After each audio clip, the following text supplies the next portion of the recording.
In the last 24 hours, defense ministries of both India and China have announced that the disengagement of troops in eastern Ladakh has finally begun after a 9-month standoff. That decision was apparently taken in the 9th round of commander-level talks that took place last month. Now, how important is this development, and how should you be processing all the headlines that are coming your way of a big breakthrough? I'm Anubha Bhonsle, and we're going to do precisely that on Newsworthy tonight. Now, here's what we know so far.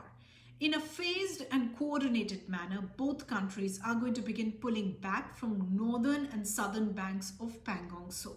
They will come back to the positions held before the standoff began in May-June of 2020.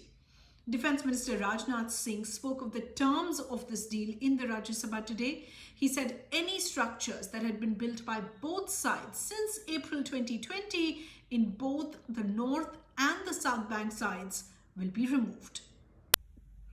Okay, so I've just flipped my camera to screen a map put out by Shiv Arur, who's the founder of LifeIS, to take you through these positions.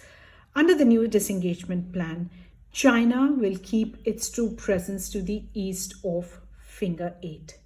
India will be based at their permanent base at the Dhansing Thapa post near Finger 3. So India's at Finger 3, China is beyond Finger 8, and no patrolling is allowed in the area between until further diplomatic talks take place.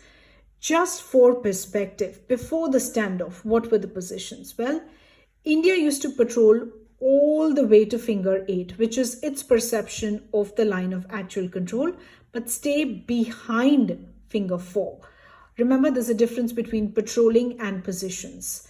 China would stay beyond Finger 8, but would patrol up to Finger 4, which is what it perceives to be the line of actual control. Between 4 and 8 really was the disputed territory. During the standoff on the North Bank, Chinese troops made ingress from Finger 8 up to Finger 4, and they blocked Indian patrols from moving forward. The latest deal puts China back to beyond Finger 8 as a pre-standoff position, but India has agreed to go one finger or one mountain spur back to Finger 3. The zone in between, which is this one, is going to become a no patrol zone. Okay, so I know it was a bit fuddy-duddy, but I hope that gave you a bit of clarity. Now, veterans and some of the experts are saying that this sounds like India has compromised. This buffer zone is going to be a lot like the July disengagement that took place in the Galwan Valley, where both sides agreed to pull back 1.5 kilometers to create a 3-kilometer buffer zone that left the Chinese still within India-claimed territory. So at that time, India lost its right to patrol a strip of territory it used to patrol earlier. Something similar has happened here as well. As I showed, India was patrolling till much ahead. Now we've agreed to disengage and go back further till Finger 3, but some would say so has China on some aspects. In this light, questions are being raised about Rajnath Singh's comment that we will not let anyone take an inch of our land. That comment was made in the Rajya Sabha today while he was announcing and giving out details of this new disengagement. Another important factor, a similar disengagement will happen from forward positions along the Kailash range on the south bank of the lake, where both sides had deployed tanks and armored vehicles in close proximity after tensions went up in August of 2020. Many veterans who have served in the area have been warning against India pulling back from these forward positions. Remember, India took them on the intervening night of 29th and 30th August. These positions have given India an overview of the Chinese garrison along the Spangor Lake. It's a big, big leverage. And now, if we agree to step back, China may not let India go back up to these points ever again. These are all important bits of context and information to keep in mind when you're processing or navigating through headlines like a big breakthrough in the Ladakh conflict. It's also important to keep in mind that this will likely be a very, very slow process.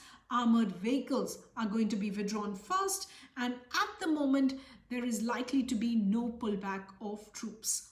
Both sides, but especially India, is going to wait to see how China plays its cards. Remember, there is a significant trust deficit that we are working with currently. Once this new disengagement plan at Pangong Lake has been completed and verified, military commanders of the two countries are going to meet within 48 hours to discuss pullback from other areas and other outstanding issues. Now, once again, there is no belittling this latest development. This is the first significant movement to ease tensions in more than 8 months.